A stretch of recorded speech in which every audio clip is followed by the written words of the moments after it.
हम 13वीं सदी के महान रूमी की बात कर रहे हैं, जो महानतम कवियों में से एक माने जाते हैं और जिनको पूर्वी व पश्चिमी सभी देशों में बड़ी शिद्दत के साथ पढ़ा व सुना जाता रहा है।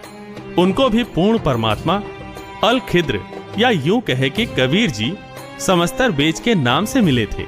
वह उनको सर्वोच्च आध्यात्मिक ज्ञान से रूबरू करवाया था, जिससे प्रभावित होकर कवि रूमी ने भी एक ग्रंथ प्रसिद्ध मसनवी की रचना की, जिसमें उन्होंने अपने गुरु समस्तर बेज की महिमा का अद्भुत वर्णन किया है। रूमी ने अपनी मुर्शीद समस्तर बेज से दीक्षा प्राप्त कर इबादत की व प्राचीन परंपरागत साधनाओं को त्याग दिया, जिस कारण उनका भी वहां घोर विरोध हुआ था।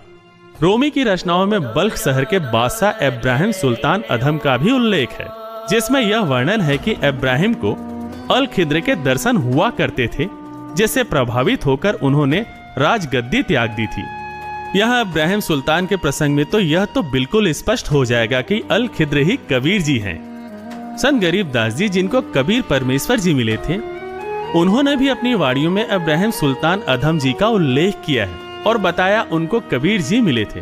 गरीबदास जी महाराज अपनी वाणी में कहते हैं, हम सुल्तानी नानक तारे दादू को उपदेश दिया, जात जुलाहा भेद न पाया, काशी माहे कबीर हुआ।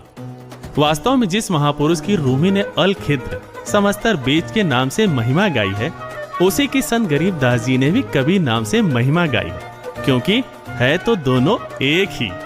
अब तक के सभी प्रसंगों प्रमाणों से यह स्पष्ट हो जाता है कि परमात्मा एक है, वह वही अलग अलग रूप बनाकर हमें सत्य ज्ञान बतलाता है। वो कभी अल खिद्र बनकर हमें मानव जीवन के मूल उद्देश्य से परिचित करवाता है और कभी कबीर रूप में हमें अपने वास्तविक घर की राह बताने के लिए घूमता फिरता है। अध्यात्म की यह जटिल पहेली भी अल खिद्र ही सुलझा सकता है, जो देश काल की भिन्नता के कारण अलग अलग रूप व अलग अलग नाम से आकर प्रकट होता है।